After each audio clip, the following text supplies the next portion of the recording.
शिव के लिए एक शब्द का उपयोग किया जाता है, वह है आदिदेव। आदि माने जब कुछ नहीं था तो शुरू में जो था उस देव को कहा शिव। तो शिव तत्व तक पहुंचने के लिए, शिव तत्व तक पहुंचने के लिए तुम्हें निश्चित तुम्हारे आदि तक पहुंचना होगा। और याद रहे, जो आदि में है अंत में भी वही है। पहले और बाद में कोई दो नहीं है, पहले और बाद में जो एक ही सत्ता है उसी को कहा शिव। और शिव तक पहुंचने के लिए तुमको क्या करना? तुम्हें तुम्हारे आदि तक पहुंचना।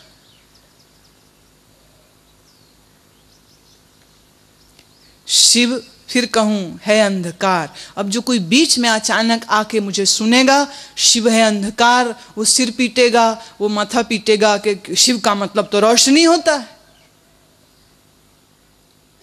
पर आज जिस गहरे अर्थ को मैं दे रही हूं वह अर्थ तंत्र का अर्थ है। हम कह सकते हैं कि शंकर महादेव इस विश्व के सबसे पहले तांत्रिक हैं। तांत्रिक शब्द सुनते ही चूंकि तंत्र का पता नहीं तो मांत्रिकों को, जादूगरों को, चोरों, लुटेरों को तांत्रिक कहा जाता है। ये यूं कहो ये सब तांत्रिक हो गए। पर तंत्र बहुत गहरा है। ज्ञान की बात अगर मैं कहूंगी ना तो ज्ञान की बात में मैं यही बोलूंगी कि भगवान मतलब प्रकाश, चैतन्यता। पर अगर तंत्र की बात कहूंगी तो तंत्र में अंधकार अधिक गहन है, अंधकार अधिक पोटेंट है। तंत्र की दृष्टि से अगर कहूंगी तो प्रकाश व्याख्या उचित बनेगी ही नहीं, उचित व्याख्या बनती ही है अंधकार। तो कहा अपने अंधकार में उतर। शिव ने, महादेव ने अपनी पत्नी उमा को विज्ञान भैरव तंत्र की 112 विधियां दी थी। इन 112 विधियों में से एक विधि है जिसका मैं जिक्र अभी करने लगी। इस विधि के अनुसार जो साधना है वह साधना अंधकार में ही बैठ के की जाती है। और सत्य तो यह है कि ऐसे घने अंधकार को तुम अपने शहरों में कभी पाओगे भी नहीं, मिलेगा भी नहीं, दिखेगा ही नहीं। ये जो तुम्हें कुछ एक साधु अंधेरी जगहों में रहते हुए मिलते हैं, इसलिए नहीं कि वो कोई अपराधी हैं या समाज से डरे हुए लोग हैं, वो तंत्र के साधक होते हैं।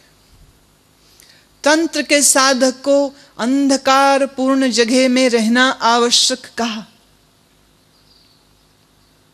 ऐसे ही एक योगी, ऐसे ही एक साधक से मेरी मित्रता रही जो एक गुफा में रहे हैं, दिन में कभी बाहर नहीं आए, खाना पीने का, सामान का कुछ इंतजाम करने को, शौच, स्नान इत्यादि शारीरिक कर्म करने को भी वो रात्रि में बाहर निकलते थे। रात में बाहर निकले, जो कुछ शरीर की आवश्यकताएं हैं वो पूरी करने के लिए की, और इसके पहले कि उजियारा हो वो वापिस अपनी जगह में, और चट्टान लगा करके गुफा के द्वार को बंद कर दिया कि एक छिद्र से भी रोशनी भीतर नहीं है। इतने गहन अंधकार में बैठ के क्या करते थे? तंत्र का यह सूत्र है जिसमें शंकर कहते हैं, उमा मैं अंधकार हूं, मुझ अंधकार में अपने इस मैं को विलीन कर दे।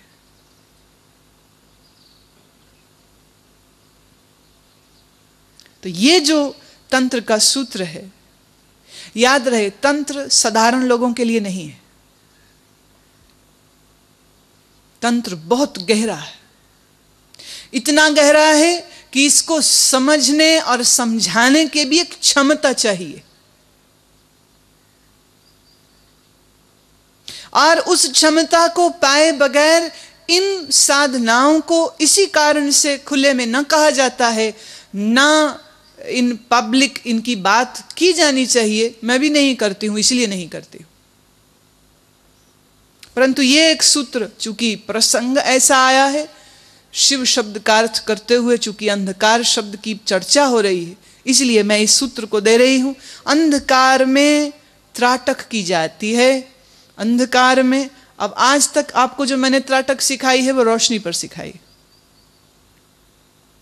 पर इस सूत्र में अंधकार पर त्राटक। अंधकार पूर्ण कमरे पर एक ऐसा कमरा तैयार करे कोई जिसमें एक भी रोशनी की किरण, ना नेचुरल ना अननेचुरल, ना इलेक्ट्रिकल ना सेल से, किसी भी प्रकार से कोई रोशनी ना हो, उस अंधकार में एकाग्रता करते हुए इस सूत्र के साथ जब कोई साधना करते हैं, एक गहन गहन गहन गहराई में साधक पहुंच जाता है। एक विचित्र सी अवस्था, जिस विचित्र अवस्था में जाते मन इतना सहजता से शिथिल हो जाता है, मन इतना गहरे और ठंडा हो जाता है। ऐसा साधक जब व्यवहार करने के लिए बाहर निकलेगा तो उसे व्यवहार भी नहीं होगा, क्योंकि व्यवहार करने के लिए भी एक ताप चाहिए। हर विचार हमें एक ताप देता है, उद्यत करता है कुछ करने के लिए। आप बैठे हो, विचार कुछ भी आ जाए, पानी पी लूं, गाना सुन लूं, अखबार देख लूं, टीवी देख लूं, मित्र को मिल लाऊं, बाजार घूमाऊं, सो जाऊं, खड़ा हो जाऊं, चल लूं, एक विचार आप बैठे थे उठा देता है। एक विचार उठा देता है। लेकिन इस अंधकार की गई साधना में मन इतना शिथिल, इतना शिथिल, इतना शिथिल, इतना रिलैक्स्ड हो जाता है, व्यवहार करने में बहुत जबरदस्त परेशानी हो जाती। इसीलिए जो घर में रह करके कहे मैं इस साधना को करूं तो वो नहीं हो पाएगा। उसके लिए तो निश्चित ही है कि कुछ काल के लिए साधक थोड़ा विराम ले जगत और व्यवहार से, पर एक ऐसा गहरा अनुभव है यह आपको आपके ही अर्धचेतन मन तक ले जाता है। कारण पहले बाहर देखना बंद किया, सिर्फ अंधकार, और फिर धीरे धीरे इसी अंधकार में तुम्हारा मन अपनी कल्पना की शक्ति से आकृतियों और दृश्यों की रचना करने लग जाता है। धैर्य वैराग्य के साथ अगर साधक निरंतर यह साधना करता रहे तो धीरे धीरे मन की यह शक्ति भी शिथिल होने लग जाती है। फिर मन वो जो आकृतियों का खेल करता है फिर वह भी खत्म हो जाता है, और फिर तीसरी अवस्था आती है जहां मन चुप होने लग जाता है, जहां मन पूरी तरह से मौन होने लग जाता है। बाहर का मौन, फिर मन का मौन, और फिर इसी मन के मौन में अपने अंदर के अंधकार और अपने इस बाहर के अंधकार में एक समता आ जाती है, और इस समता के आते ही हम कह सकते हैं उसे शिव तत्व का बोध हो जाता है। जिसे शिव तत्व का बोध हुआ वही कह सकता है कि मेरी शिवरात्रि हुई।